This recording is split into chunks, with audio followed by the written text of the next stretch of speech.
The Pairs of Opposites, Chapter 22 of Al-Fusul Al-Ilmiya Wal-Usul Al-Hikamiyah, translated, Categories of Knowledge and Principles of Wisdom by Imam Al Haddad, a 17th century Syed and jurist from Yemen. The Pairs of Opposites. There are opposites in this world, light and darkness, good and evil, beneficence and corruption, benefit and harm, and many others.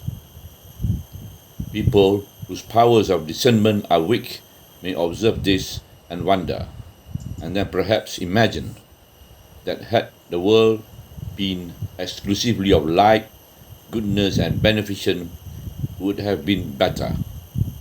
They may then raise objections to the Almighty Allah's creation of the opposite of this, and go on to think that there is neither cause nor meaning behind their existence.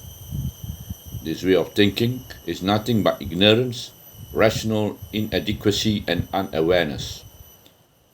For Allah, transcendent is He, to Him be praise, is the wisest of sovereign, to Him belongs the absolute knowledge that encompasses all things, and He is the most able of the able, the most merciful of the merciful. It has been related through some recordings that Allah, the Exalted, has said, "Indeed, I am Allah. There is no God but me. I created good and evil, and for each of them I created people.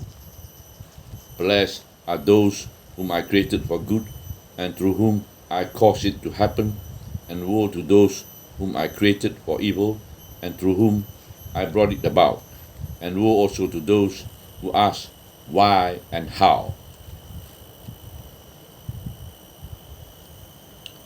For those who say why or how or if only, when they see things which they can neither understand nor perceive the wisdom within them, are the ones who dispute and raise objections to Allah's, the Exalted, management of His creation. Glory belongs to Him. You should know that the existence of the world as it is, with its multitudes of opposing and contrasting things, is most complete and excellent, and could not have been better or more wisely made, considering the reason behind it and what it was created for. So be aware of this. The explanation of this is that the world can be imagined in 4 different ways. Firstly, as it is now, that is, containing oppositions. Secondly, made of pure goodness and absolute beneficence. Thirdly, made of evil and harm exclusively. Or fourthly, non-existent. There is no conceivable fifth condition. As for non-existent, it is nothing and has no reality. As for pure goodness, had the world been that way, many beneficial things and wise arrangement would have been impeded or abolished. The world would have had half an existence, and its very purpose would have been impossible to achieve. As for pure evil and harm, it would have obviously eliminated all benevolence.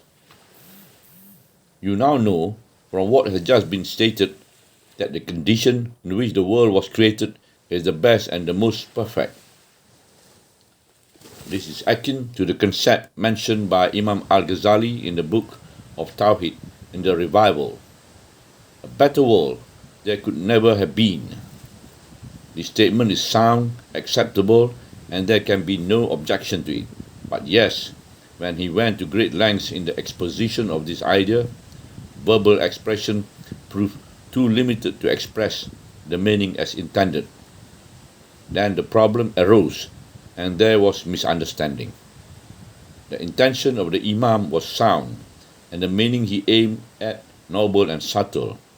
However, such is the usual pattern when a scholar who is also a Gnostic seeks to convey subtle meanings to those who are unable to grasp them.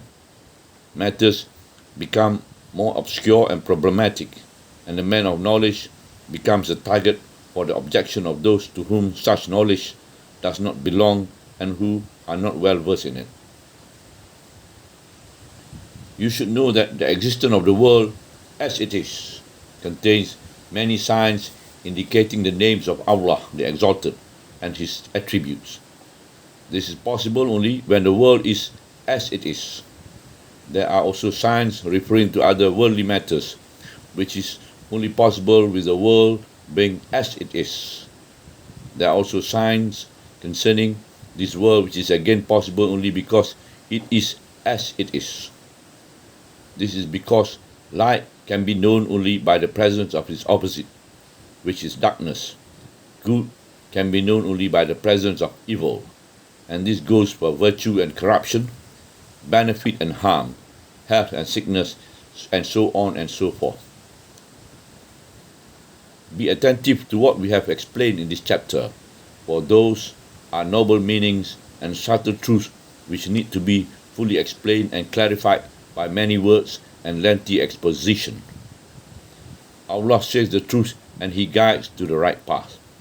Subhanallah, walhamdulillah, wa la ilaha illallah, wallahu akbar, wa la hawla wa la quwwata illa billahi al-aliyyil azim, wa la hawla wa la quwwata illa billahi al-aliyyil azim, wa la hawla wa la quwwata illa billahi al-aliyyil azim.